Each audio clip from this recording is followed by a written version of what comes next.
இந்த திமுக மாதிரி பொய்யான வாக்குறுதிகளை எப்பவுமே கொடுக்க மாட்டோம். புதுசா சொல்லுங்க, புதுசா சொல்லுங்கன்னா என்னத்த சொல்றது எனக்கு புரியலையே. செவ்வாய் கிரகத்துல ஐடி கம்பெனி கட்டப்படும், காத்துல கல்வீடு கட்டப்படும், அமெரிக்காவுக்கு ஒத்தடி பாதை போதப்படும், வீட்டுக்குள்ளே ஏரோப்ளேன் ஓட்டப்படும்.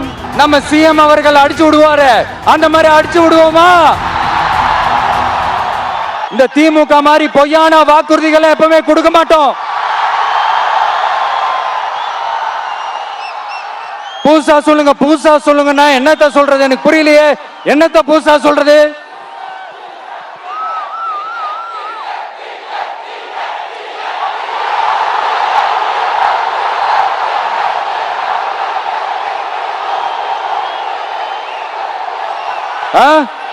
புதுசா என்னப்பா சொல்றது?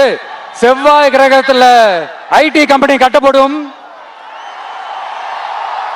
காத்துல கல்வீடு கட்டப்படும், அமெரிக்காவுக்கு ஒத்தடி பாதை போதப்படும், வீட்டுக்குள்ளே ஏரோப்ளேன் ஓட்டப்படும். இந்த மாதிரி அடிச்சு விடுவோமா? நம்ம சிஎம் அவர்கள் அடிச்சு விடுவாரு, அந்த மாதிரி அடிச்சு விடுவோமா?